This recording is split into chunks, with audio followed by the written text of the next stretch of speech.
Assalamualaikum warahmatullahi wabarakatuh. Perkenalkan, nama saya Rizkyana Dewi Nurmayanti dari kelas 4B dengan NIM 202033207. Nah, pada kesempatan hari ini saya akan menjelaskan tentang sumber belajar.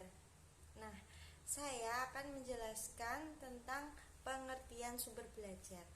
Jadi, sumber belajar yaitu segala sesuatu yang mendukung terjadinya proses belajar, termasuk sistem pelayanan, bahan pembelajaran, dan lingkungan yang digunakan secara terpisah maupun terkombinasi sehingga mempermudah anak didik dalam mencapai tujuan belajar. Selanjutnya ada fungsi sumber belajar. Nah, fungsi utamanya yaitu untuk memperbaiki, memelihara, dan meningkatkan kualitas pembelajaran yang sedang dilaksanakan.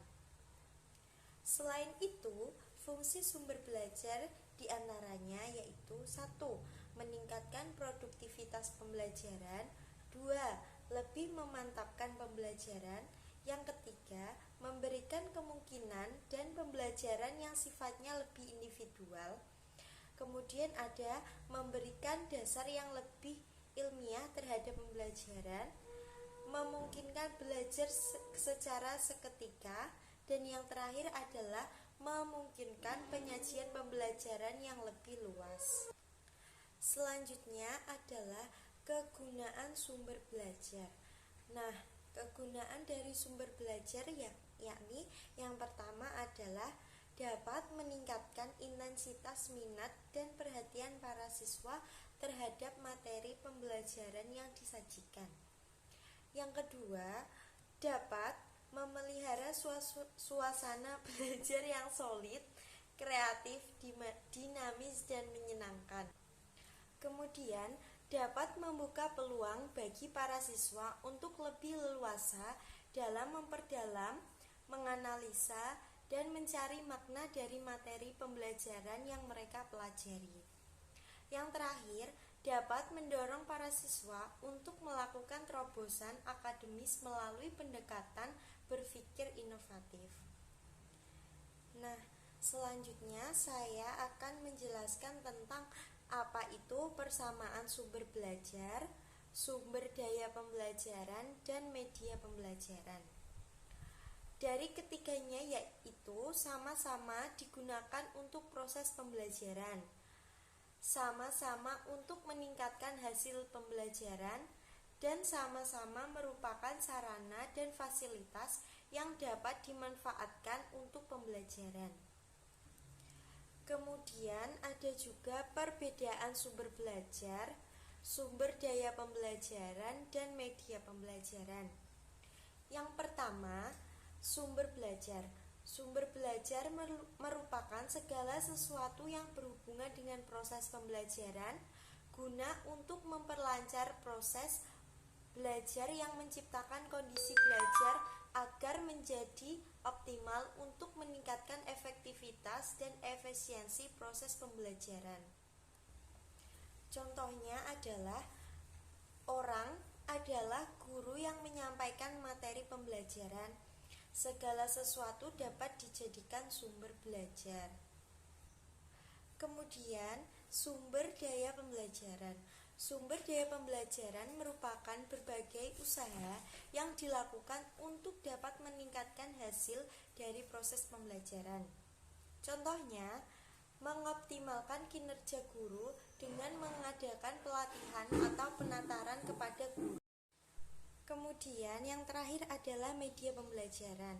Media pembelajaran merupakan berbagai jenis sumber daya dan komponen dalam lingkungan sekolah yang dapat dimanfaatkan dalam proses pembelajaran, khususnya untuk mendorong dan memelihara siswa untuk belajar lebih aktif dan produktif. Contohnya yaitu media pembelajaran yang diproduksi lembaga-lembaga pendidikan seperti CD interaktif. Kemudian yaitu jenis sumber belajar. Yang pertama, dilihat dari segi perencanaannya, ada dua, yaitu sumber belajar yang dirancang merupakan sumber-sumber yang secara khusus dirancang atau dikembangkan sebagai komponen sistem instruksional untuk memberikan fasilitas belajar yang terarah dan bersifat formal. Yang kedua, sumber belajar yang dimanfaatkan. Sumber belajar sumber belajar yang tidak didesain khusus untuk keperluan pembelajaran dan keberadaannya dapat ditemukan, diterapkan, dimanfaatkan. Selanjutnya ada kriteria memilih sumber belajar. Kriteria secara umum diantaranya yaitu 1. Ekonomis.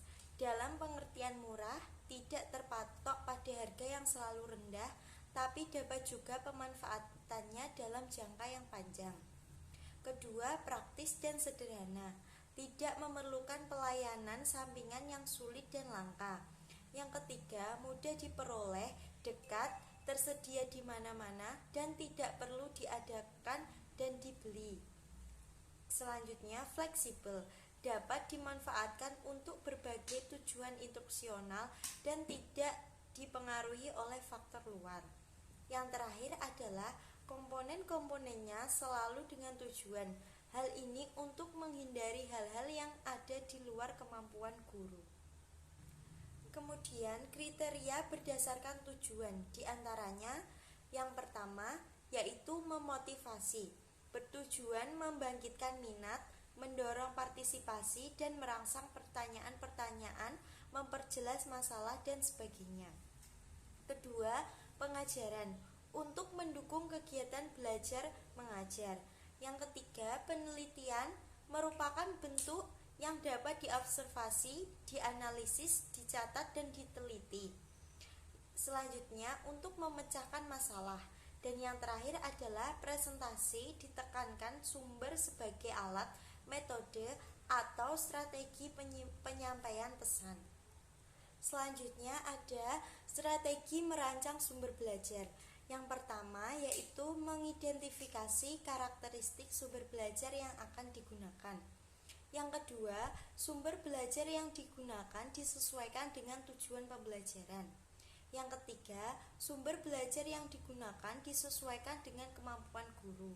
Dan yang terakhir, sumber belajar yang digunakan disesuaikan dengan kebutuhan siswa. Nah, selanjutnya saya akan menjelaskan model penggunaan sumber belajar. Yang pertama, guru secara penuh. Jadi, guru harus memposisikan sumber belajar tersebut digunakan dari awal sampai akhir pembelajaran.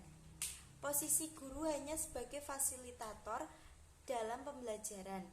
Yang kedua, sumber-sumber utama. Jadi, guru harus memposisikan sumber belajar tersebut digunakan sebagai sumber utama dalam pembelajaran. Posisi guru hanya memperjelas dari sumber-sumber belajar yang digunakan. Dan yang terakhir, pelengkap. Jadi, guru harus memposisikan sumber belajar itu sebagai pelengkap saja dalam pembelajaran. Posisi guru lebih banyak sebagai sumber informasi. Nah, sekian penjelasan dari saya. Wassalamualaikum warahmatullahi wabarakatuh.